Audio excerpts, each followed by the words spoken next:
परमेश्वर ने नबी यहेजकेल से दर्शनों के द्वारा बात की और उसे ऐसे संदेश दिए जिन्हें उसे उन विद्रोही यहूदियों तक पहुंचाना था जिन्हें बाबुलियों ने बंदी बनाकर बाबुल ले जाया था। परमेश्वर के लोग बिखर गए थे और बहुतों ने अपने देश में लौटने की सारी आशा खो दी थी। उन्हें लगता था कि परमेश्वर ने उन्हें सदा के लिए त्याग दिया है। एक दिन यहेजकेल को एक दर्शन हुआ जिसमें परमेश्वर का आत्मा उसे घाटी में ले गया और वहां खड़ा कर दिया।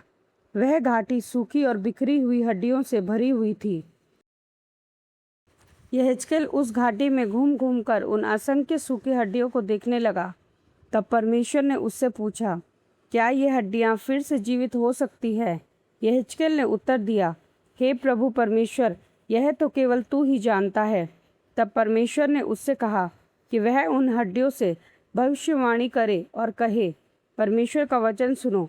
परमेश्वर कहता है, मैं तुम्हारी हड्डियों पर नसें और मांस चढ़ाऊंगा, फिर तुम में प्राण फूंकूंगा और तुम जीवित हो जाओगे।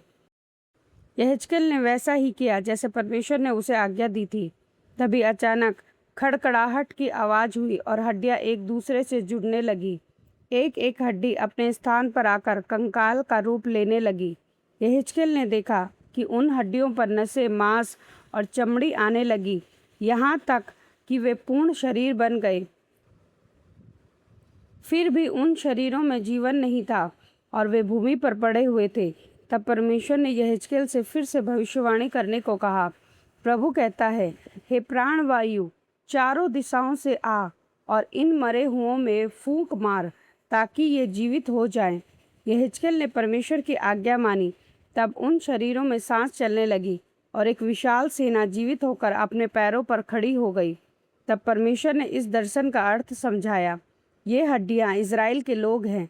वे कहते हैं, हमारी हड्डियां सूख गई हैं, हमारी आशा समाप्त हो गई है और हम नष्ट हो गए हैं। अब उनके पास जाकर कह, प्रभु यह कहता है, मैं तुम्हें तुम्हारी कब्रों से निकालूंगा और अपना आत्मा तुम में डालूंगा।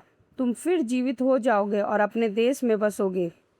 जब यह होगा तब तुम जानोगे कि यहोवा ने जो कहा था उसे पूरा भी किया है और वास्तव में परमेश्वर ने अपना वचन पूरा किया।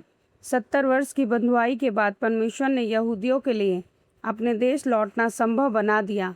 यह ऐसा था मानो एक विशाल मृत सेना फिर से जीवित हो गई हो।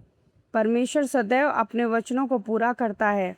यह दर्शन इस बात का प्रमाण था कि चाहे परिस्थिति कितनी भी निराशाजनक क्यों ना हो, परमेश्वर अपने लोगों को फिर से जीवित, आशा और नया जीवन देने में समर्थ है।